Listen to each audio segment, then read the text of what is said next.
የተበላሸ ማንነት ስነልቦናዊ ውጤቱ ምንድነው?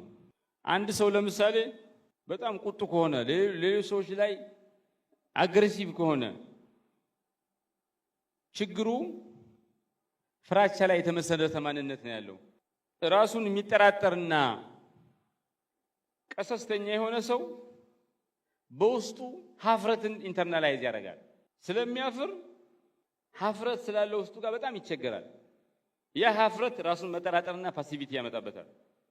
የተሰባበረ የተበላሸ የውስጥ ማንነት ካለው በመስታወት ሲታይ ሲያየው ራሱን መጥፎ ነገር የሚሰማው ከሆነ በቃ መታየት ይፈልጋል።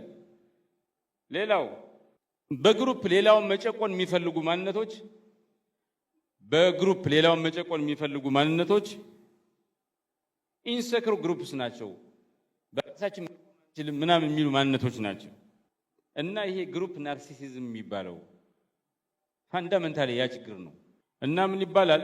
ማንነት የምትገነባው ስርዓት ብሉፕሪንት ነው።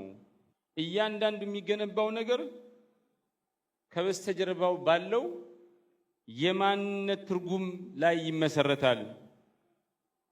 ማንነት አለ። ማንነትህ ርዕይን ይወስነዋል። ርዕይህ መዋቅር የምተቋቁመው መዋቅር ይወስነዋል። መዋቅሩ ባህሪን ይወስናል። ባህሪው ደግሞ አውትካምን ውጤትን ይወስናል። እና አይደንቲቲው ፍራክቸርድ ከሆነ መዋቅሩ ምን ይሆናል?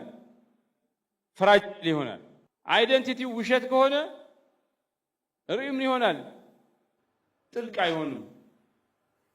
አይደንቲቲው ሆስታይል ከሆነ ሲስተሙ ምን ይሆናል? ቫዮለንት ይሆናል። ሶ አይደንቲቲ ሁሉ ነገር መሰረት ነው ማለት ነው። ሶ እንዴት አድርገን ነው ማንነትን የተበላሸ ማንነት ተካከል የምናደርገው? ለምሳሌ የተበላሸ ማንነት ሲኖር ስላለፈው ጊዜ እውነት መነጋገር እያደረግን ነው። አሁን ለምሳሌ እውነት እየተናገርን ነው ስለ ቀይ ባህር አይደል? ይሄ ላለፉት 30 ምናምን ዓመታት እንድንላበሰው የተደረገው ኢትዮጵያ ባህር አልባ ነች። ኢትዮጵያ ኤርትራ ስትገነጠል አብሮ ቀይ ባህር ይሄዳል የሚለውን ነገር መሄድ ነበረበት። ትክክል ነው። ሸቀጥ ነው። ባህር ሸቀጥ ነው። የባህር በር ሸቀጥ ነው የሚለውን ነገር እያስተካከል እውነት እየተናገርን ያለን እሱን ለማስተካከል ነው።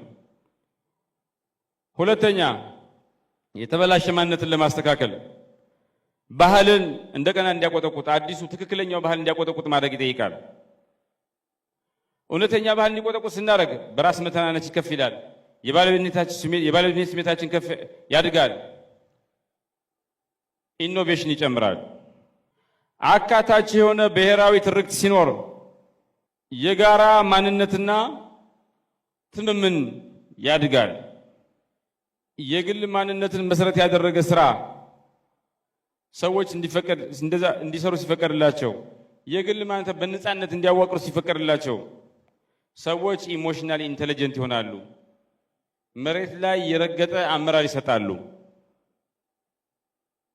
እኛና እነሱ የሚለውን ነገር አስወግደን እነሱና እኛ የሚለውን አስወግደን እኛ በጋራ የሚባለው ነገር እንትን ሲል ዘላቂ ሰላምና ጠንካራ ሀገራዊ ማንነት ይወለዳል። በዚህ መልኩ የተሰባበረ ማንነትን ችግር ውስጥ የገባ ማንነትን ማከም፣ መጠገን የወጌሻ ስራ መስራት ይጠይቃል። ማንነት ደግሞ ኃይል ነው። ማንነታችሁን ራሳችሁ ከተቆጣጠራችሁ ካዋቀራችሁ ኃይላችሁን ትቆጣጠራላችሁ። ኃይላችሁን ታሳድጋላችሁ። ራሳችሁን ኢምፓወር ታደርጋላችሁ። ሶ ዘ ኮር ፕሪንሲፕል መርሁ ምንድነው? ማንነት ኃይል ነው። ማንነት ማለት እኔ ማንነኝ የሚለውን ነገር ብቻ መመለስ አይደለም። ማንነት ማለት እድልን የምትጠቀሙበት መንገድ፣ እናንተ ማን እንደምትሆኑ የሚወሰንበት መንገድ፣ ሌሎች እናንተን ትሪት የሚያደርጉበት መንገድና ዓለምን ቅርጽ የምትሰጡበት መንገድ ነው። የአንድን ሰው ስም ልትሰርቁበት ትችላላችሁ። ስሙን ስትሰርቁ የምትሰርቁት ነገር ምንድን ነው? አብራችሁ ኃይሉን ነው። ስለዚህ ተረጋችሁትን ነገር መልሳችሁ ሲሰጡት የምትሰጡት ሀገሩን ነው ይባላል። You can steal a man's name and you steal his power.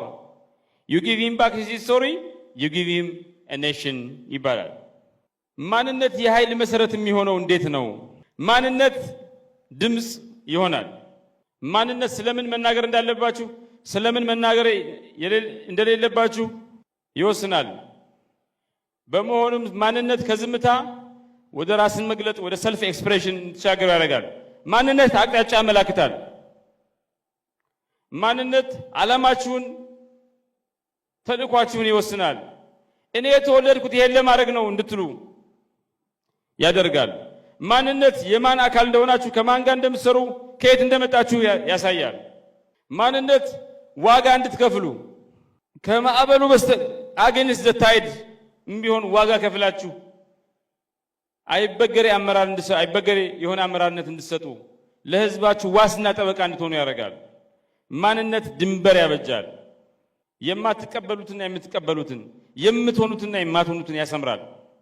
በመሆኑም ማንነት ኢንቴግሪቲያችሁን ክላሪቲያችሁን እና ለራሳችሁ ያላችሁን ክብር ይወስናል። ማንነት አሻራን ያዋልዳል። ማንነት ከሞታችሁ በኋላ ከስራ ከኃላፊነት ከወረዳችሁ በኋላ አገር ከቀየራችሁ በኋላ ካረጃችሁ በኋላ ልጅ ከወለዳችሁ በኋላ የምትተውት አሻራን ይወስናል። እኔ እዚህ በነበርኩበት ጊዜ ይሄን አደረኩኝ፣ እኔ በነበርኩበት ጊዜ ይሄን አስተካከልኩኝ፣ እኔ በነበርኩበት ጊዜ ይሄን ሞላሁኝ ትላላችሁ። እኔ በነበርኩበት ጊዜ ለአፋር ህዝብ ከጓደኞቼ ጋር ታግዬ ቀይ ባህር እንዲመጣ አደረኩኝ ትላላችሁ። እኔ በነበርኩበት ጊዜ የተረሳውን ቀይ ባህር እንዲታወስ አድርጌ ካድሬውን ቀስቅሼ ህፃናትን አስተምሬ የአፋር ህዝብን አስተባብሬ ኢትዮጵያውያን አንድ አድርጌ ቀይ ባህር መለስኩኝ ትላላችሁ። አሁን ጠቅላይ ሚኒስትር አብይ አህመድ የሚተውት አሻራ ይሄ ነው። እንደ መሪ የእሳቸው ብቻ ሳይሆን የእኛም ትውልድ አሻራ ነው። እንደ ትውልድ ደግሞ የብልጽግና ፓርቲ አሻራ ነው። በዚህ ዘመን በመሪነት የተሳተፍን ያለ ሰዎች አሻራ ነው። የኛ ብቻ አይደለም፣ በዚህ ዘመን የሚገኙ ኢትዮጵያውያን ሁሉ አሻራ ነው። ያ ትውልድ የትውልድ አሻራ ነው። ማንነት የማይገባ ነገርን ከመቃወምና ራስን ነፃ ከመውጣት አንፃር ያለው ኃይል ማንነት የነፃነት ንቅናቄዎች፣ የጸረ ቀኝ ግዛት ትግሎች፣ የፌሚኒስት እንቅስቃሴዎች፣ የሃይማኖት ወይም ደግሞ የብሔር ትግሎች መነሻ ነበር። ማንነት ሲነቃቃ ድምጽ ከፍ ይላል፣ ክብር ይመለሳል፣ ጭቆና አልቀበልም እንላለን፣ ሀገር እንደገና ይወለዳል። የተጨቆነው የኢትዮጵያ ማንነት የባህር ባለቤትነት ነው። ኢትዮጵያ ማንነች ስትሉ የኢትዮጵያ ማንነት ከባህር ጋር በጥብቅ የተቆራኘ ነው። ከአንድ ባህር ጋር አይደለም፣ ከ5 ከ6 ባህር ጋር ከውቅያኖስም ጋር። ያ ሁሉ ቀርቶ ታሪክ ሆኖ ኢትዮጵያ ምንም ነገር የላትም። ስለሆነም ይሄ ትውልድ ማንነቴ የባህር ባለቤትነት ነው ብሎ ሲነሳ እኔ ባህር አልባ አይደለሁም፣ ኢትዮጵያ ባህር አልባ አይደለችም ብሎ ይነሳል። ስለሆነም ባህር ነው። ማንነት በሁለት ጎኑ የተሰላ ቢላ ነው። መልካም ነገር ይፈጥራል፣ አያያዙን ካላወቅንበት ደግሞ የቀውስ የአደጋ ምንጭ ይሆናል። ማንነት በተገባ መልኩ ጥቅም ላይ ሲውል የክብር ምንጭ ይሆናል። ባልተገባ መልኩ ጥቅም ላይ ሲውል ሌሎችን ለመጨቆን ጥቅም ላይ ይውላል።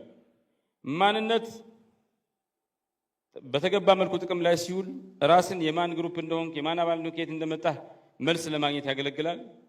ባልተገባ መልኩ ጥቅም ሲውል ሌሎችን ለማግለል ያገለግላል። ማንነት በተገባ መልኩ ጥቅም ላይ ሲውል የጋራ ዓላማን ለመፍጠር ያገለግላል። ባልተገባ መልኩ ጥቅም ላይ ሲውል ሌሎችን ለማጥቃት እንደ መሳሪያ ሆኖ ያገለግላል። ማንነት በተገባ መልኩ ጥቅም ላይ ሲውል የቆየ ያልጠገገ ቁስልን እንዲሽር የጋራ መዳን እንዲመጣ ያደርጋል። ማንነት ባልተገባ መልኩ ጥቅም ላይ ሲውል መበቃቀልን ይወልዳል። ማንነት በተገባ መልኩ ጥቅም ላይ ሲውል በትህትና በመከባበር ላይ የተመሰረተ አመራር ለመስጠት ያገለግላል።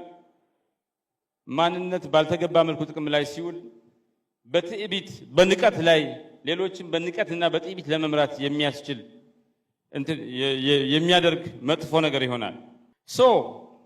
ማንነት በአመራር ላይ የሚሰጠው ኃይል ምንድነው? ለአመራር መሪ ለሆነ ሰው የሚሰጠው ኃይል ምንድነው? ደካማ የሆነ ማንነት ሌሎችን የሚያነሳሳ ዊዝፊር ነው፣ በፍራቻ ነው፣ በስታተስ ነው። ያ ጓደኛዬ መከራውን ይበላል። ብስክሌት መንዳት አይችልም፣ ብስክሌት እነዳለሁ እያለ ጥሩምባውን ይነፋል። ስለሚፈራ ሰዎችን ሁሉ ይሳደባል። ፈሪ ስለሆነ ማለት ነው። ራሱን በመስታወት ማየት ስለማይችል ሰዎችን እየተሳደበ ይኖራል። ጠንካራ ማንነት ሲኖር ግን የጋራ ትርጉም፣ ሰውን ሳትሰድብ ራስህ ጥሩ እንደሆንክ ለመናገር፣ ራስህ ጥሩ ሰው ለመሆን ሰው ማናነቅ አያስፈልግም። ሰው ሳታናንቅ በራስህ ጥሩ ሰው መሆን ትችላለህ። ደካማ ማንነት ሲኖር ማንነት ውስጥ ሁሉ ጊዜ ግጭት አለ። አንድ ሰው ወንድ ነው፣ የፖለቲካ ፓርቲ እምነት አለው፣ ሃይማኖት አለው፣ በሆነ ነገር ያምናል፣ ብዙ አይደንቲቲ አለው። ለምሳሌ ሴትና ወንድ የብሔር ጭቆና ካጋጠማቸው ሴትና ወንዱ የአንድ ብሔር አባላት ሆነው አብረው የብሔር ጭቆናን ይዋጋሉ። ግን ደግሞ ያ ወንድ ደግሞ ሴቷን ጨቋኝ ሊሆን ይችላል። ግጭት አለ ማለት ነው። የአንድ ብሔር አባላት ሆነው የብሔር ጭቆና ሲዋጉ እንደ ግለሰብ ደግሞ እሷ የራሱን ብሔር ሴት ይጨቁናል። ሴቷ የትኛውን እንትን ትብል? የብሔር ጭቆናን ትዋጋ ወይስ የሚጨቁናትን የራሷን ብሔር ትዋጋ? የትኛውን ትግል ታርግ? ቴንሽን አለ ማለት ነው። ግጭት አለ። አንዳንድ ጊዜ ምርጫ ልትመርጡ ስትሄዱ እንደ ሴት ባስብ ይሄን ፓርቲ መርጠዋለሁ፣ እንደ ብሔር ባስብ ይሄኛውን። ለእናንተ ፓርቲ ለእናንተ ብሔር የቆመ ፓርቲ ይኖራል። የሴቶች ደግሞ ፕሮግራማቲክ ፓርቲ ይሆናል። ለሴቶች ሁሉ ሰራለሁ የሚል ኮንፊውዥን ይመጣል። ቴንሽን አለ። ጠንካራ ማንነት ሳይኖር ሲቀር በመካከላቸው ያለው ግጭት አቮይድ ታደርጉታላችሁ። ጠንካራ ማንነት ሲኖር ግን ማንነት አንድ እንዳልሆነ፣ መልቲፕሊሲቲ ኦፍ አይደንቲቲ፣ ማንነት ብዙ እንደሆነ፣ መልከ ብዙ እንደሆነ ስትረዱና በቪዥን በራዕይ ታስታርቁታላችሁ። እናንተ ውስጥ ብሔርተኝነትንም አገራዊ ማንነትንም የሃይማኖት ማንነትንም የጾታ ማንነትንም የፖለቲካ እምነትንም ሳይጣሉ በሰላም ይኖራሉ። አዋህዳችሁ አስማምታችሁ ይኖራላችሁ። ጠንካራ ማንነት ሲጎል ባህል ምናምን ይረሳል። የሰው ባህላችሁን ታናንቅ በራሳችሁ ታፍራላችሁ። ጠንካራ ማንነት ሲኖር ግን ባህር ቅርስ ይሆናል፣ ኩራት ይሆናል። ኮንፊደንስ ያላችሁ አመራር እንድትሆኑ ያደርጋል። ደካማ ማንነት ሲኖር ማንነትን ለመከፋፈል ጥቅም ላይ ታውሉታላችሁ። ጠንካራ ማንነት ሲኖር ማንነትን ህዝብን አንድ ለማድረግ ለጋራ ዓላማ እንዲቆም ለማድረግ ተጠቀምበታላችሁ።